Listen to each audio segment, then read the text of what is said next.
Thank you. And with that, I would like to introduce you all to our next speaker, that is Dr. Vineet Vinay sir.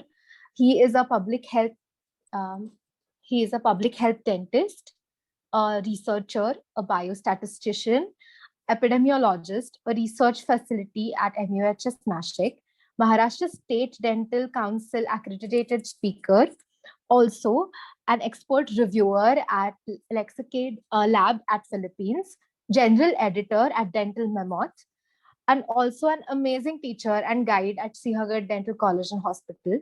We are so glad to have you, sir, and I request you to start off with the second lecture of the day. Thank you so much, Aditi. Thank you very much. Thank you, sir. Is it visible? The slides are visible. Yes, Yes, sir. Yes, sir. Are visible and audible? Perfectly fine.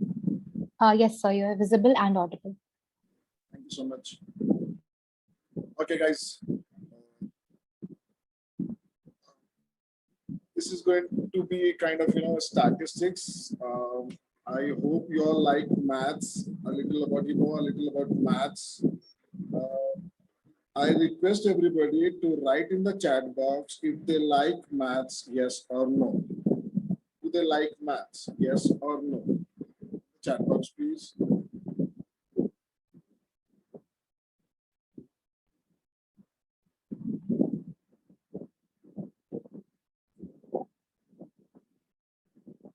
Yeah, you're writing? Great. Okay. Now I got a lot of information regarding the like maths. Some are yes, some. Okay, fair enough. Now I'm not going to go deep into statistics. I think you understand statistics as sadistics, right? It's not sadistics, it's statistics, basically. And everything in the world is statistics. Your age, your height, your weight, your name, your gender, your religion, your culture, everything is a part of a statistics. It's data, and data is a part of statistics. Now, a simple example, if you want to say that you have scored, if you are a topper of a subject, or if you have scored good marks, you have to provide them a value, like you have scored 99%, आजकल तो 100% भी आते हैं. Anyway, so all these are statistics. Until and unless you provide them with a value, you cannot justify the results. You cannot say you are a topper just because you are a topper. You have to give them a value that you have got 95% in your NEET exams, or percentile in your NEET exams, or you have scored the highest mark. Then you have to give the mark. You have to give the value that you have scored that in your final year BDS or in your postgraduate and wherever. So remember statistics. Yeah.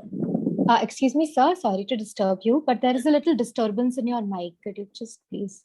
Okay. Am I clear now? Yes, sir. It is better. Thank you so much. Thank you. Thank you. Okay. Now, what if I tell you statistics can be fun? We are going to have a little fun here. I'll keep telling you different things. You just have to listen to me to understand statistics. And don't worry, I'm not going to go,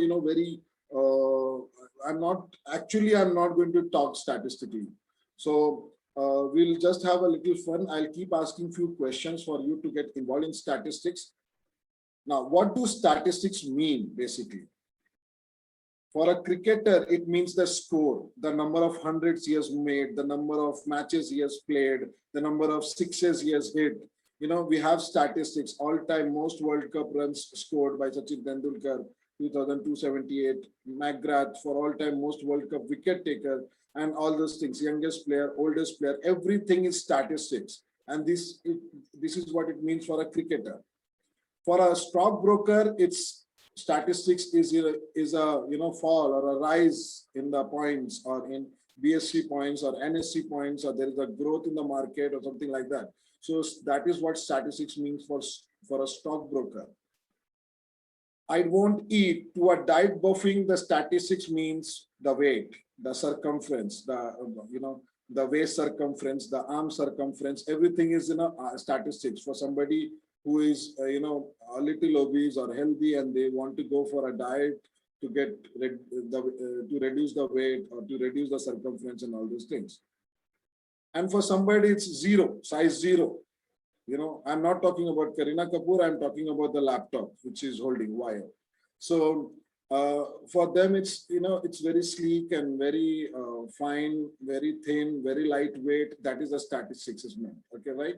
So statistics is important for each and every field, for each and everybody, whether you are a student or a researcher or a academician or a clinician or normal human being. If you have, you know, everybody requires statistics. So basically statistics came out of a word statista, which is an Italian word name. It's called as statesman. And in German, statistics means political state. So statistics or a datum is a measure or counted fact or piece of information stated as figure. So statistics or data is a plural of form of statistics and datum. So when we talk about data, when we tell data is a number of observation. When we talk about single observation, it is datum. Okay. So what is biostatistics now? Now, statistics involving in medical, in a health professional, in health is called as biostatistics. It's a branch of statistics applied to biological or medical science. It is also called as biometry. Statistics can be applied to various different fields. Whatever research you do, whatever, you have statistics. Okay. So people taking bath in a Kumbh Mela is a statistics, you know, heart, anything related to the heart, the no heartbeat and all those things, fibrillation and everything with the body, human science, everything is the statistics. The RBC count, the WBC count, the circulation, the systolic pressure, the diastolic pressure, everything is a statistics. And that is when it is related to the medical science, it is called as biostatistics. Biostatistics can be stated as application of statistical method for a solution of a biological problem. So whenever you do a research in a health matter or something related to health, the statistics is called as biostatistics. Bios means life, statistics means measure or metron. So it is also called as biometry, measurement of life. Biostatistics is defined as a method of collection, organization, analyzing, tabulating, and interpretation of data. Biostatistics doesn't mean only the statistical part, only the test which we run for statistics. Right from collection, everything is biostatistics till that time you interpret your data. So why do we need biostatistics? First, to define normalcy. Now everybody knows 120/80 is a normal blood pressure level. But how did they define it? You know, how did they find out? They did experiment, they did research, and then they came out to be most of the population has a blood pressure of 120/80 mmHg, right? So that's why we need biostatistics. Okay, next, when we want to find a difference. Now imagine I want to compare the height of male and female. And again, imagine the average height is 6 feet for male and 5.5 feet for female. I have a value, I have a data, and I compare that data, and that becomes statistics. Another example, if you study the correlation or association of two attributes. Now, if I say smoking causes oral cancer, it is a correlation, or there is the association of smoking with correlation. But unless and until you apply statistics, you will not understand how much smoking will cause oral cancer, or since how long if you smoke you will get oral cancer, how much cigarette per day if you smoke you will get oral cancer. You will not get that information. So that is why we need biostatistics. We need biostatistics to locate, define, and measure extent of a disease. The COVID pandemic, we know where it is happening in the whole world, which place, how much it is the intensity, how much the severity of COVID, everything is statistics. And to evaluate the efficacy of a drug. Now, when I say 81% is the efficacy of Covaxin, so that has to be done when you do a research and apply statistics there. Then only you can say it's 81%, the efficacy is 81%. If you do not apply statistics, you will not be able to say what is the efficacy. Fair enough. So that is why we need statistics. And to evaluate health program, if you want to know what is whether there is a success or a failure of a health program, you have to go with statistics, biostatistics. So yesterday the data and the data presentation was done. So when you get the data and you present the data, what do you predict from the data? Now I have a value, I have a data, 6 feet is the average height of male and 5.5 feet is the average height of the female. I have the data, but now I have to make predictions. I have to give a written thing. Yes, the height of male is more than the female by 0.5 feet, and this difference is statistically significant. When you say that, then that is called as prediction of the data. Just having a data is not going to help you. Of course, data is important. You have to have data. You have to make predictions from the data. Then only you can make predictions from the data. So in this, yesterday, I think this was the last slide shown to you where descriptive statistics about table graphs and summary measures were done. I am going to talk to you about inferential statistics. How do you infer the statistics, the results? How do you get those? How do you conclude about the population? So now you have taken sample from the population, you did sampling. After doing sampling, you did the statistics. Now you get the results called as statistical inference. Now this result should be applicable to the population, back to the population, because the sample you have taken from the population itself. Now you have to generalize your results.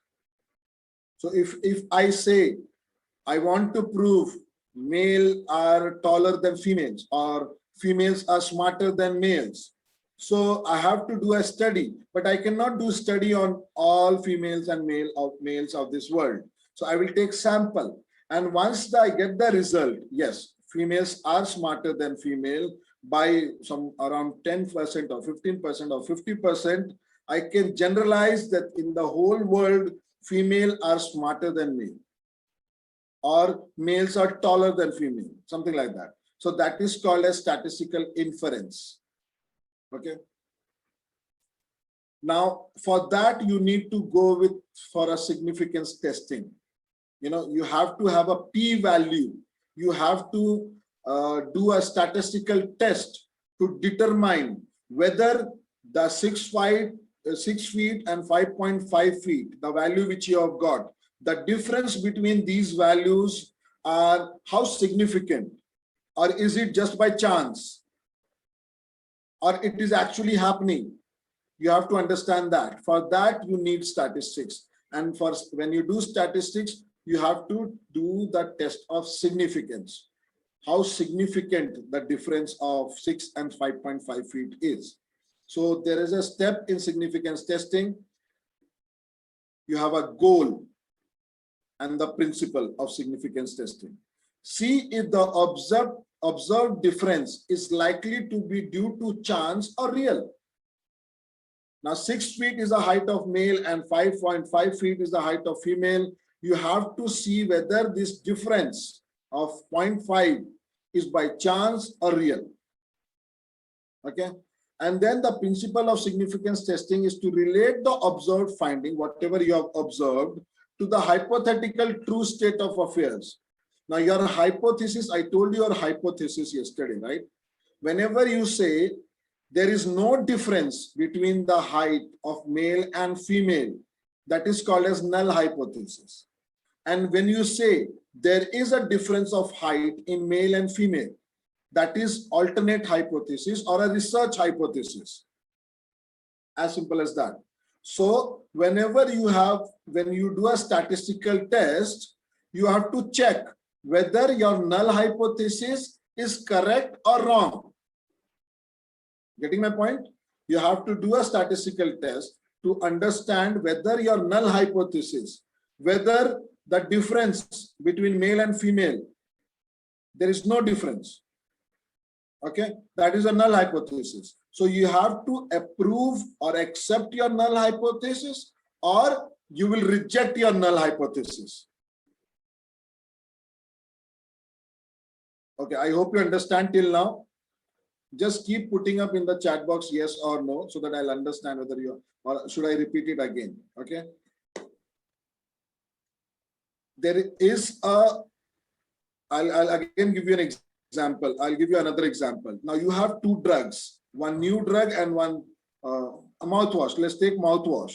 Now you have a herbal mouthwash which you have made, and one you have chlorhexidine mouthwash. Now you are giving it to two different samples, and you want to see whether there is a change in the plaque or not. Okay, so your hypothesis will be, is there is a difference between these two mouthwash. Fair enough. Your null hypothesis will be, there is no difference between these two mouthwashes. Both are same. And you do a when you do a research, you do a statistics to check whether your null hypothesis is true or false. Whether you can accept the null hypothesis or you can reject the null hypothesis. I hope you got the point now. So if you accept the null hypothesis, it means you are rejecting the alternate hypothesis. But if you are rejecting the null hypothesis, it means you are accepting the alternate hypothesis. Okay, I hope you understand till now. Okay, good. Somebody has told repeat or no again. Okay, I'll just give you a simple, one more simple example. Okay, the RBC count. Now I want to see the RBC count among adults and old individuals. I want to see is there a difference or not. So my research question will be, is there a difference between RBC count among youngs and adults or old? Okay, let's call adult. Among children and adult, just an example, among children and adult. This is my research question. Is there a difference in RBC count between children and adult? My null hypothesis will be, there is no difference in RBC count between children and adult. My alternate hypothesis will be, there is a difference in RBC count between children and adult. So remember, alternate hypothesis will be just the opposite of the null hypothesis. And when you do a statistical test, you do a statistical test to accept or reject the null hypothesis. So if you accept the null hypothesis, automatically you are rejecting the alternate hypothesis. But if you are rejecting the null hypothesis, you are automatically accepting the alternate hypothesis. I hope you understand now. Okay. So for that, the whole process is called as significance testing. Now, first you will generate the hypothesis, I told you earlier. Then you will determine the probability of error. I will tell you what is probability of error. Then you will choose appropriate statistical test. Now you have to understand what test has to be applied in what scenario. There are numerous statistical tests. I will explain you a few tests in this webinar, in this session. We'll not go deep into all the details of each and every statistical test, but I can explain you what test to be applied where. So if you listen to it, you will understand very easily. The fourth is to generate the p-value. You have to do statistical significance. You have to check that. And then there is inference. You have to infer what the result is. And from that inference, you will conclude the result. So this is a step of inferential statistics. First, you have to generate hypothesis, determine probability of error, choose appropriate statistical test, generate the p-value, get the inference, and from that inference, you will conclude your results. I told you what is a hypothesis. First, we'll generate the hypothesis. It's a presumption, supposition, or assumption. It is a formal question that he intends to resolve. So remember, all of the studies, except for some studies like observational studies, for an example, a case series or a case study or a simple cross-sectional study, you don't have hypothesis. There you generate hypothesis after you do the study. But other studies like case control study, cohort study, randomized control trials, non-randomized control trials, all clinical trials will definitely have hypothesis. You should have hypothesis if you are planning for a study like that. Example, my hypothesis will be eating 50 grams of table sugar per day causes caries experience of 5 in 80% of children aged 12 years after 2 years of exposure. This is a clearly defined hypothesis. So each and everything matters. Whenever you write an hypothesis, you have to be very specific. You have to have a dose, how much dose of table sugar is required to cause caries experience of 5. In how much of population, how many percentage of children, at what age? Children age 12 years is important. You cannot just say children. And after what, if you eat table sugar 50 grams for one day, you will not going to get caries. Probably you will not get caries. But if you have to study, you have to mention after how much time, after 2 years of exposure. So that is important. So what are different types of hypothesis? Directional hypothesis, non-directional hypothesis, research hypothesis, null hypothesis,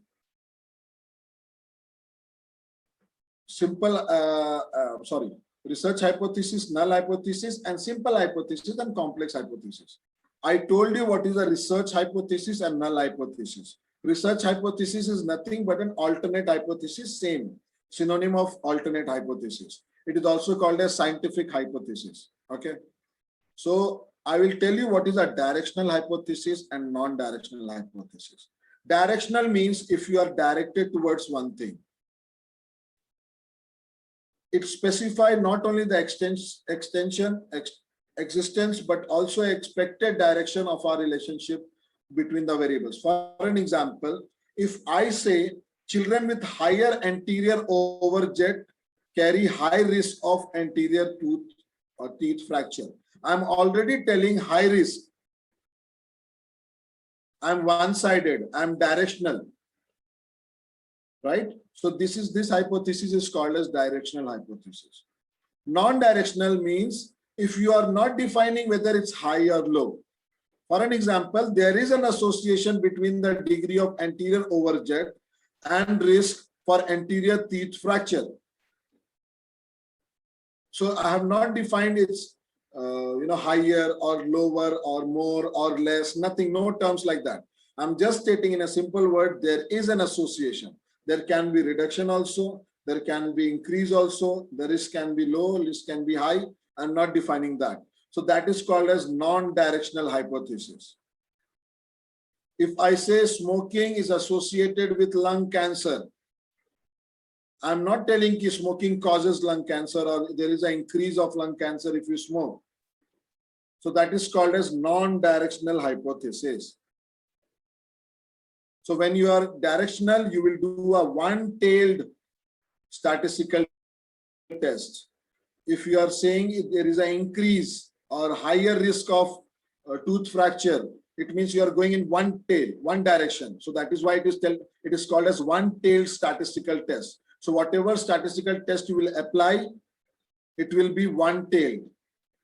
But when you are non-directional, when you are not sure whether there will be a higher risk of tooth fracture or a lower risk of tooth fracture, you will go with a two-tailed statistical test. Means it can go any of the side, both the sides. So there are two tails to it. I hope you understand till now. Keep posting in the group. If you have any doubt, we can answer then and there.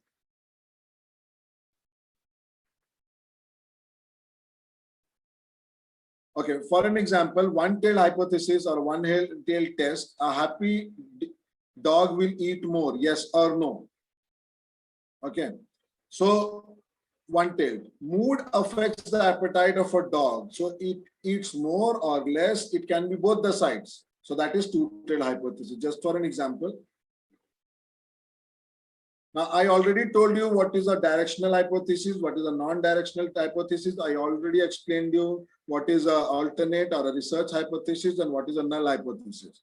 Now, what is a simple hypothesis? Simple hypothesis when you have a single independent and a single dependent variable. I told you yesterday what is independent and dependent variable. Anyway, I'll revise now. IQ of children increases as the age increases. So it means IQ is dependent on age, right? Age is not dependent on IQ. I hope you understand. So the IQ is a dependent variable and age is an independent variable. Fair enough? So when you have one independent variable and one dependent variable, the hypothesis will be simple hypothesis. But when you have more than one, two or more independent or two or more dependent variable, it is complex hypothesis. For an example, IQ increases and short time memory decreases as the age increases. So here there are two dependent variables and the age will become independent variable. I hope you understand.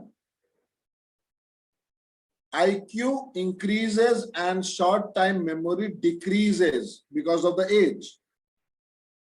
So this type of hypothesis is called as complex hypothesis.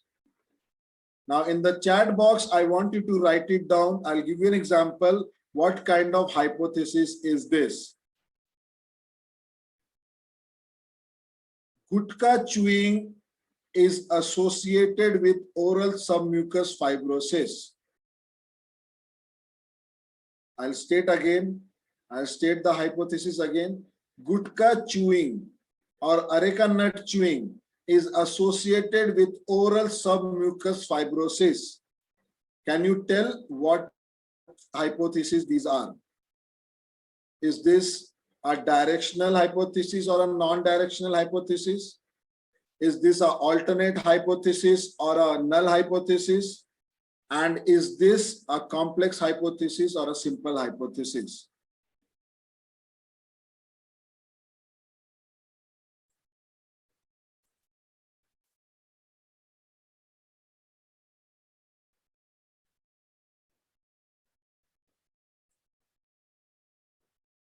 Okay, now we got good response. I hope everybody understood the different types of hypothesis. And I have already told you what is a null hypothesis. There is no difference in the effect of Durafat and floor protector varnishes on the dental caries incidence. Alternate hypothesis means there is a difference in the effect of Durafat and floor protector varnishes on the dental caries incidence. This is a research hypothesis, also called as alternate hypothesis or a scientific hypothesis. It is denoted by H1 and null hypothesis is denoted by H0. It's very important for you to understand hypothesis because everything will fall on hypothesis. If you don't understand the basic of a hypothesis, you will not be able to understand statistics at all. Okay.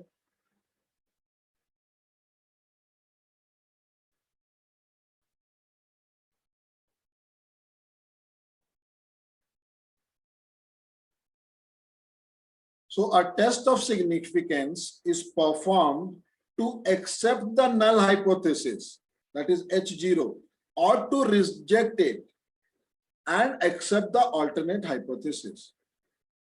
So I told you, I'm repeating again. If your null hypothesis is that there is no change, there is no difference between Durafat and floor protector, you will do the study or you will do the statistical test to accept that there is no difference. But when you do this, after the result comes, whether you accept or not, whatever the results will tell you, whether there is a difference between Durafat and floor protector, or there is no difference in Durafat and floor protector. So if your result says there is a difference, Durafat is better than floor protector, it means you are rejecting your null hypothesis and accepting the alternate hypothesis. But when you do the study and you find out Durafat and floor protector, there is no difference. It means you have accepted the null hypothesis and you have rejected the alternate hypothesis. I hope you understand this by now.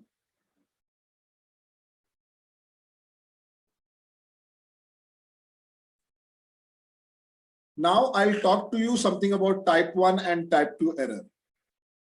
Now just listen to me, you will understand what is type 1 and what is type 2 error. Type 1 error is committed if the null hypothesis is rejected when it is true.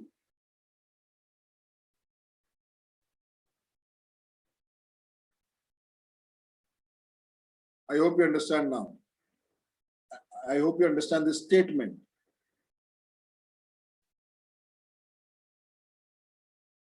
Okay. Durafat and floor protector, actually there is no difference. But when you do the study, by some error or by some mistake, you find out there is a difference. You are getting a difference. But in a real scenario, there is no difference. It means you have rejected the null hypothesis, even though it was true. That is called as type 1 error.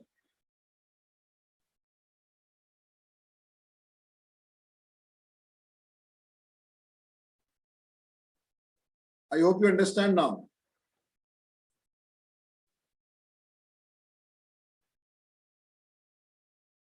Okay, I'm not able to see the chat box.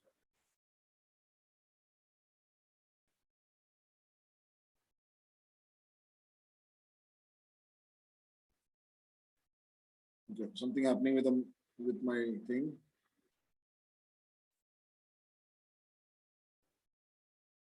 Okay, you can unmute and ask me questions if you do not understand this. Okay. Now I'll give you a simple example. Okay. A day-to-day life. There is a boy, there is a girl. Fair enough.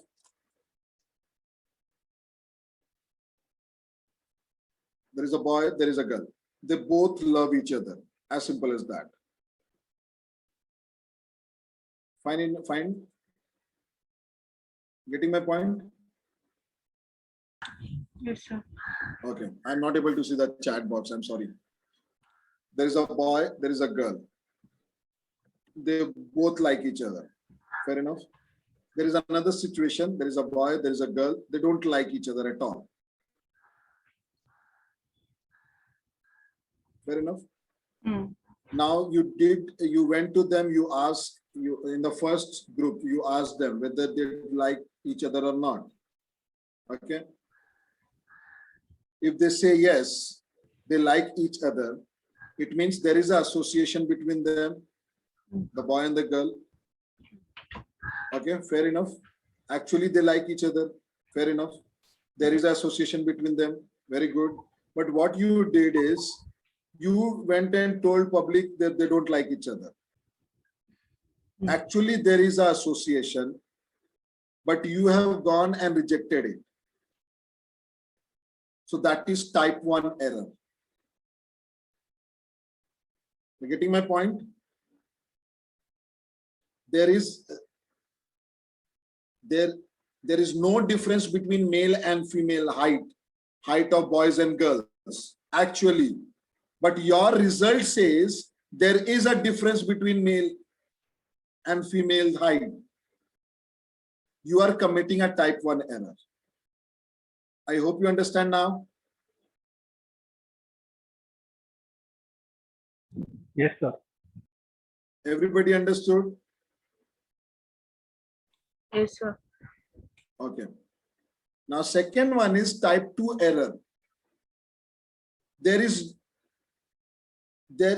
a difference between male and female height. Actually, में दुनिया में, world में. But your result says there is no difference. It means you have accepted your null hypothesis, but actually your null hypothesis was false. Just the opposite of type 1 error. Now, this is very important for you to understand type 1 and type 2. You can ask me repeatedly, I'll answer you thousands of times. Then only you can understand the later part of it. So type 1 error is committed if the null hypothesis is rejected when it is true. There was no difference between Durafat and floor protector, but your result, your studies have done some mistake and says that there is a difference. You are committing a type 1 error. There is no difference between male and female height. You are getting my point? But your study says there is a difference. So you are rejecting the null hypothesis. That is type 1 error. Type 2 error is just the opposite of this. The null hypothesis is false. Floor protector and Durafat, there is a difference actually. But your study says, no, there is no difference. You are committing type 2 error. I hope you understand by now. If not, we'll talk about this later. So type 1 error is denoted as alpha error or alpha in a Greek letter, and type 2 error is denoted by Greek letter beta. Okay. Now understand this 2 by 2 box. Just see the box. When your null hypothesis is true, actually, and you accept your null hypothesis, you are making a correct decision. Fair enough? Your null hypothesis is false and you are correctly rejecting it. If it is false, you are rejecting it. Then also you are making a correct decision. The decision is absolutely correct. But when your null hypothesis is false and you are accepting it, that is type 2 error. And when your null hypothesis is true and you are rejecting it, that is type 1 error.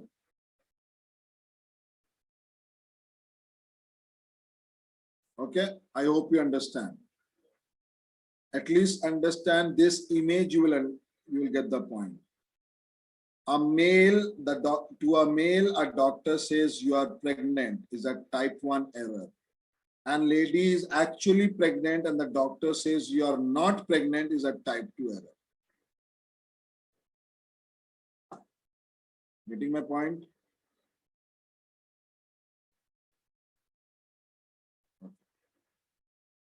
Now, let's move on to another example. You will understand statistics more in detail.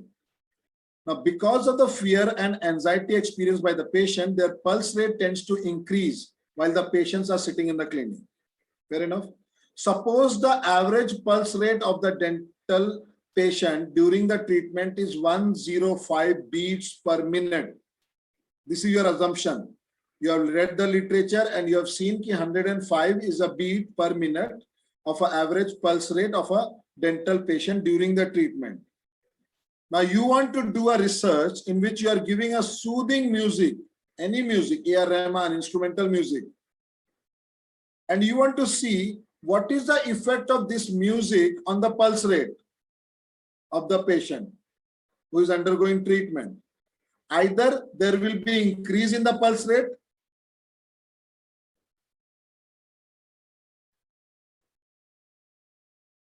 hello? Yeah, am I audible? Yes, sir, you're audible. Yes, sir. I was audible till now, right? Yes, absolutely. Okay, thank you. Yes, yes, So yes. either the soothing music will increase the pulse rate, or it will decrease the pulse rate, or the pulse rate will remain same, right? Anything can happen. Anything, these three things, any of these three things can happen, right? So my hypothesis, my null hypothesis will be the average pulse rate will be 105. There will be no difference.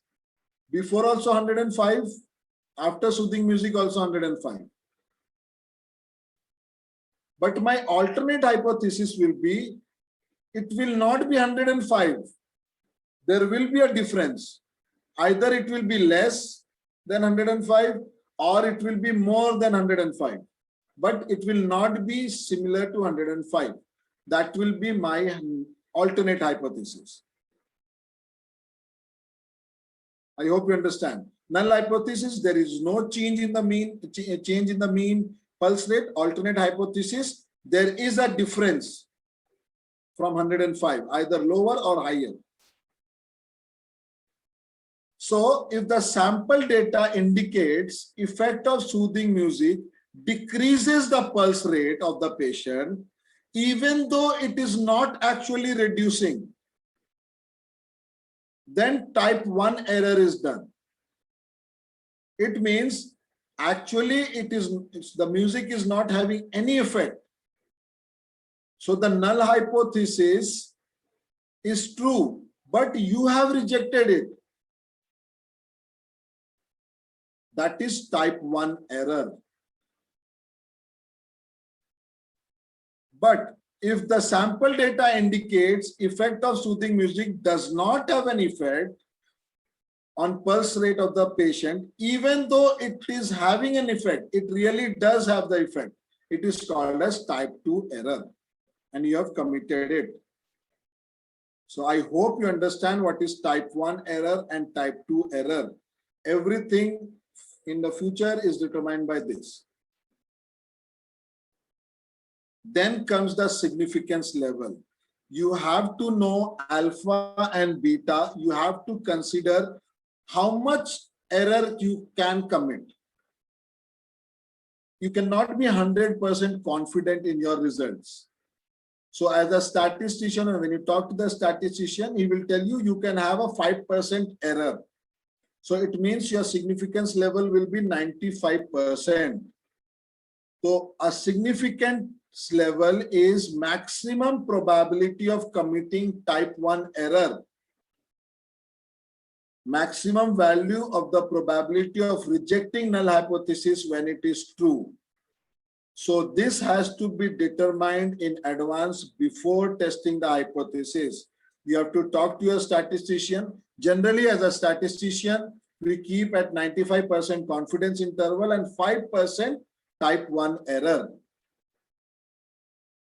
So when you are taking 5% significance level, it means that researcher is willing to take as much as 5% risk of type 1 error. He can do a risk, he can take 5% risk of rejecting the null hypothesis when it is true. I hope you understand this 5% significance level.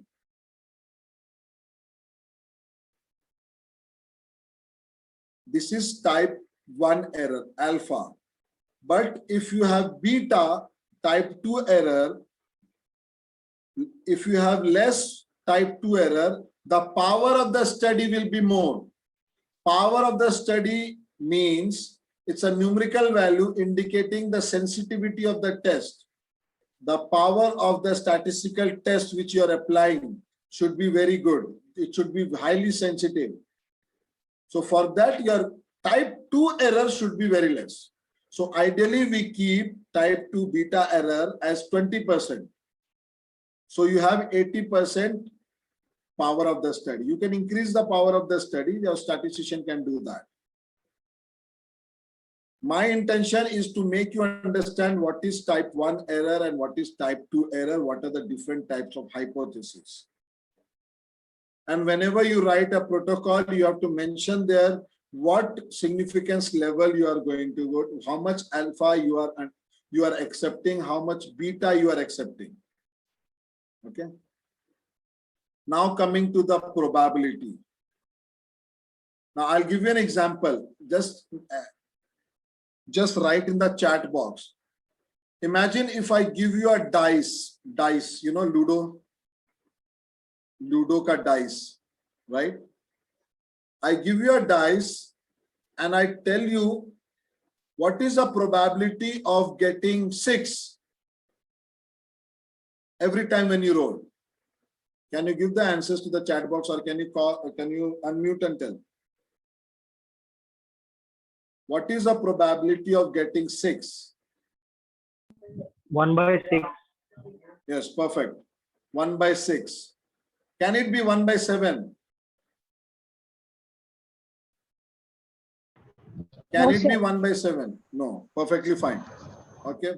So probability of getting 6, if you roll the dice one time, that is called as probability.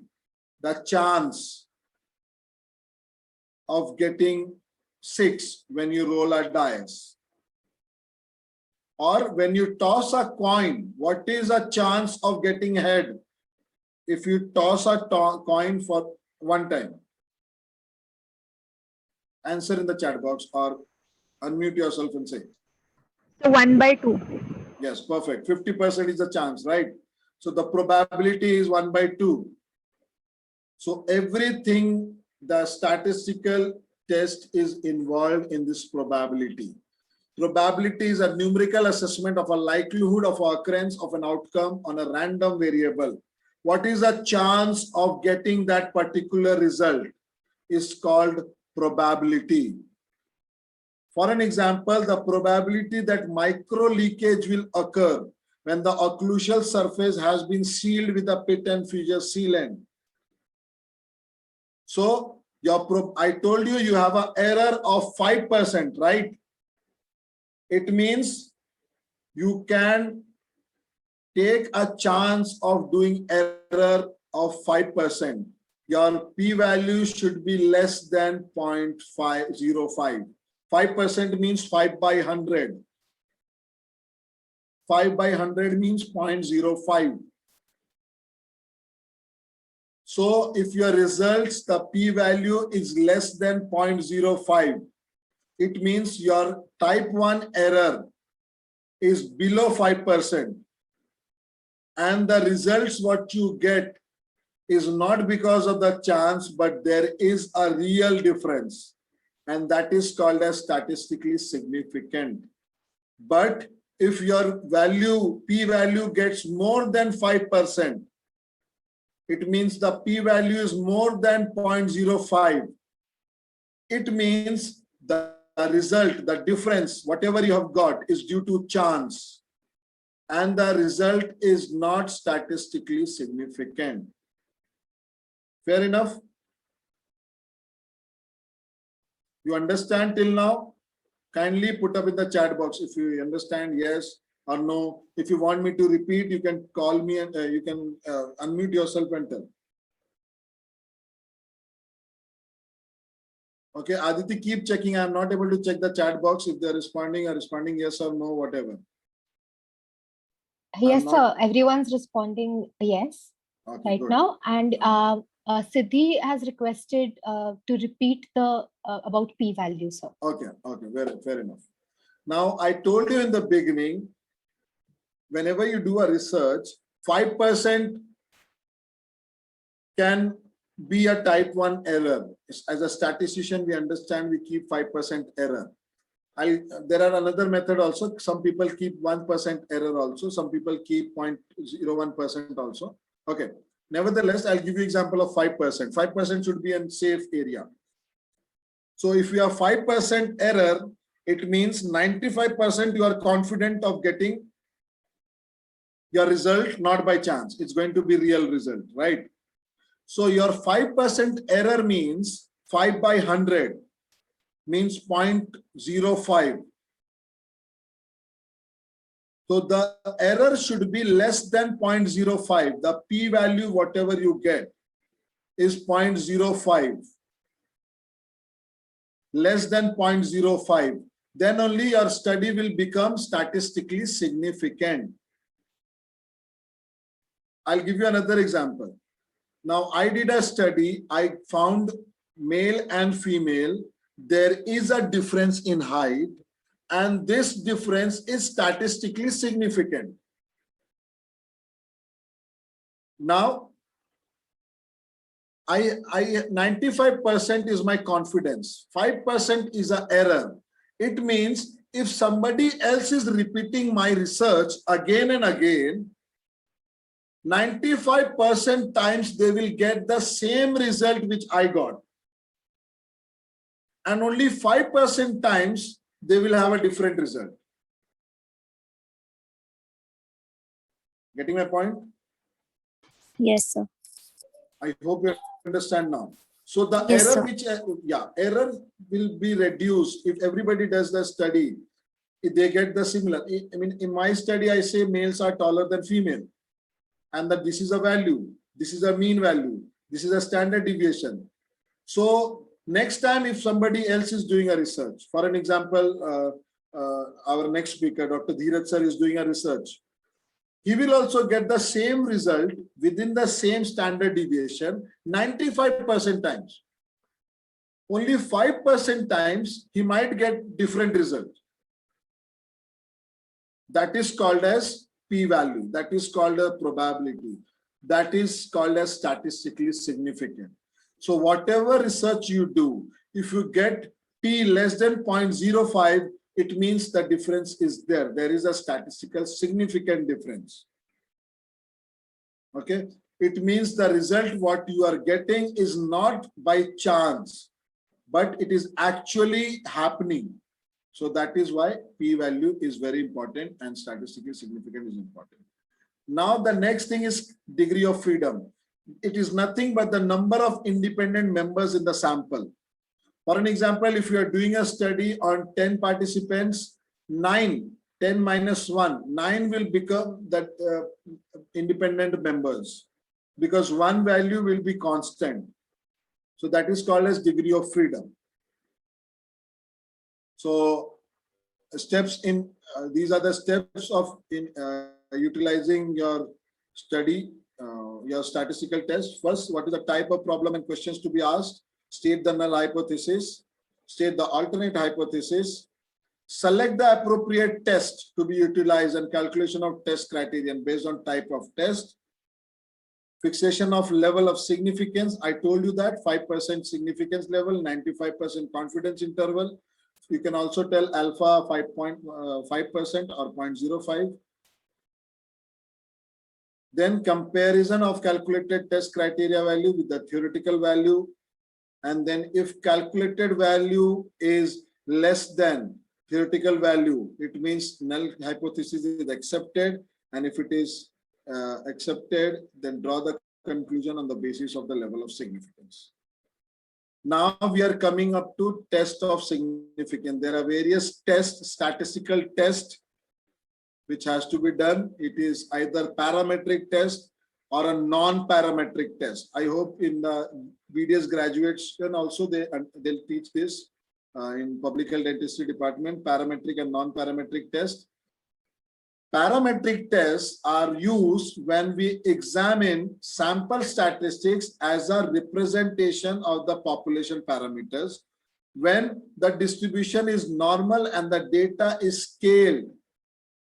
For an example, if you have height, weight, RBC count, WBC count, if you are comparing these values or the bone height or the jaw movement or anything, or the periodontal ligament attachment or gingival index, plaque index, DMFT index, these are scaled.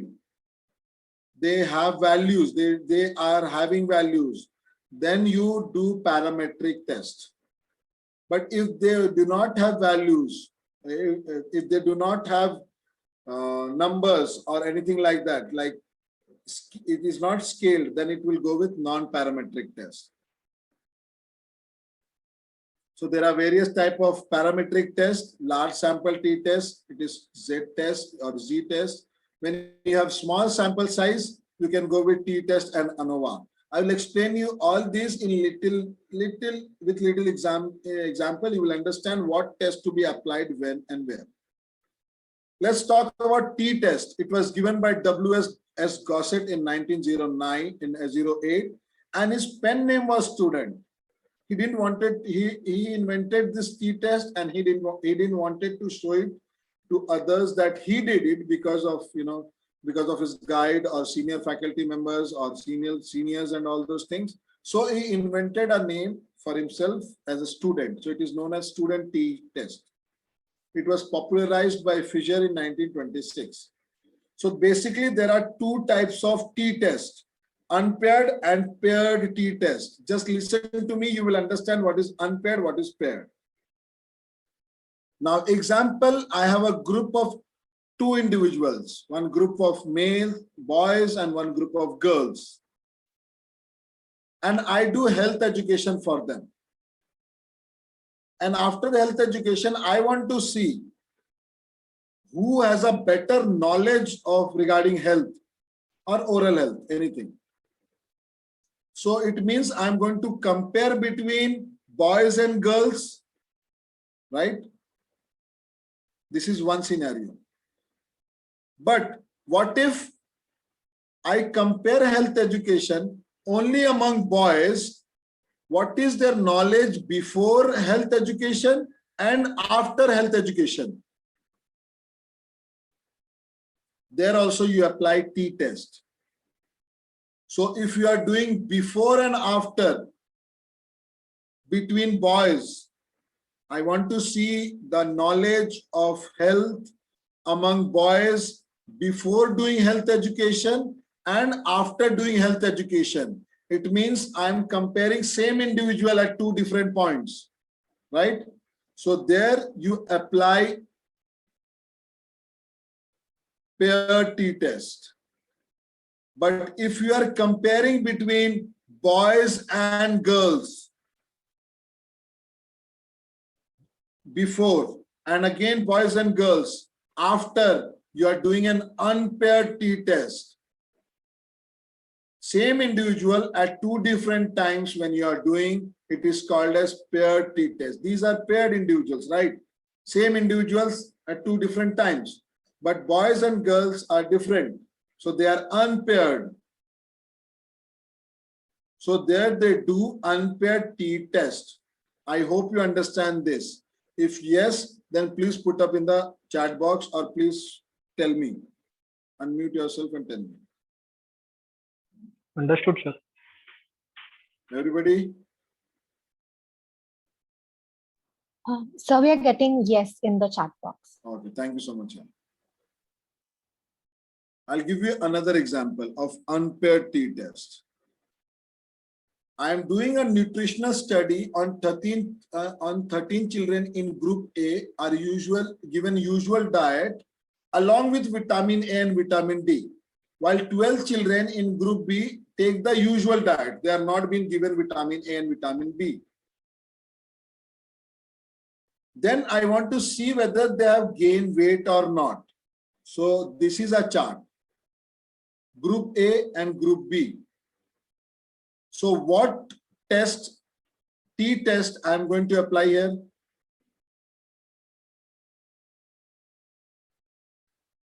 Can you put up in the chat box or can you call? Can you say me over the phone? Fast, we don't have time. What T test will be applied between group A and group B?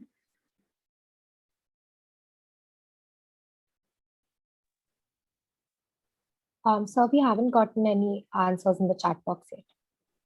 Okay, these are two different groups. Group A and group B. Unpaired. Okay, perfect. Fine. Unpaired Yes. test. Yes, unpaired t-test. Now, I have another example. I want to see blood pressure before giving a drug and blood pressure after giving a drug. Before and after. Same individual at two different times. What test? Paired t-test. Paired t-test, sir. Perfectly fine. I hope you understand now. What is the difference between paired and unpaired t-test? Fair enough? Yes. Okay. Now, till now we are talking about two groups, right? Boys and girls, and two different samples, before and after. Now, what if there are more than two samples? What if there are three groups? I want to compare dental caries among second year BDS, third year BDS, and fourth year BDS. Now we have three groups. What should we do? Any answers? Can we still apply t-test there? ANOVA. But can we apply t-test? In between. No, we cannot apply. Okay. Actually, we can apply t-test. Imagine there are three groups. We will apply t-test between first and second group. We'll apply t-test between second and third group. And then we'll apply t-test between first and third group. So we'll apply three t-tests. Right? We can do that. But instead of doing the three t-test, why not we go with one ANOVA? ANOVA is nothing but a t-test for number of groups, for more than two groups. Fair enough? So I'll give you an example of ANOVA. There are three groups. So, there are some studies in which they want to study the effect of more than two mode of treatment. So imagine there are six groups now. So what will you do? You will apply t-test for group 1 and 2, 1 and 3, 1 and 4, 1 and 5, 1 and 6, 2 and 3, 2 and 4, 2 and 5, 2 and 6, 3 and 4, 3 and 5, 3 and 6, 4 and 5, 4 and 6, and group 5 and 6, right? So how many t-tests we are doing here? How many t-tests are we doing here? Can you count and say? 5 plus 4. 13, sir. 15. 5 plus 4, 9. How much? 13. 15. 13? 15. 15. Yes, correct. So this will require the use of 15 t-tests. And this process is too time consuming and tedious. Such a test is called F-test or F-ratio, and the method of analysis is ANOVA. So instead of doing 15 t-tests, you can directly do ANOVA. Fair enough? I hope you got the point now. If you have any doubt, you can ask me right now. Okay. So ANOVA again are of three types: one-way ANOVA, two-way ANOVA, and multi-way ANOVA. One-way ANOVA, when you have one factor between two groups. If you have two factors between two groups, it is two-way ANOVA, and you have multiple factors, three or more factors, you go with multi-way ANOVA. So this is just for your information. You don't have to know too much about it. Okay. So this is an example. You have group 1, group 2, and group 3. We are doing ANOVA here. Okay. We will do ANOVA here. Coming to non-parametric test. How many of you know what is chi-square test? Just put up. Do you know what is chi-square? Have you heard of chi-square test?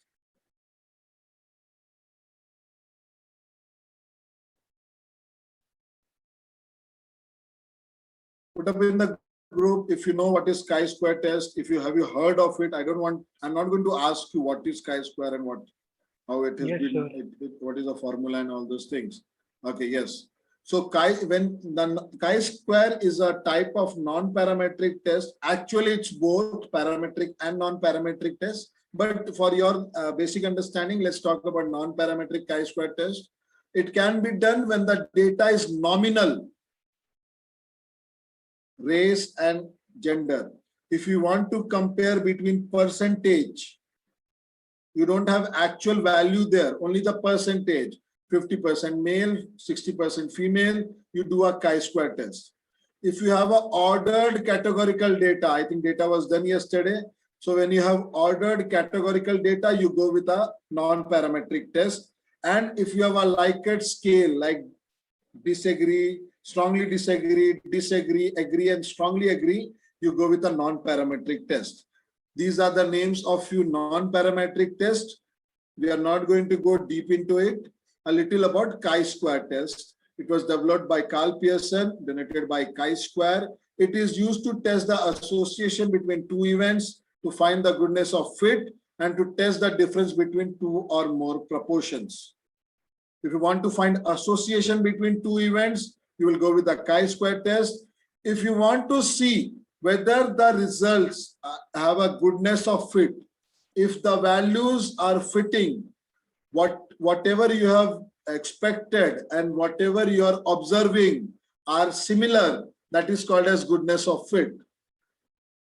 And if you want to test between two or more proportions, for an example, percentage, if you want to see percentage, like how many percentage of male and how many percentage of female, comparing them, you go with a chi-square test.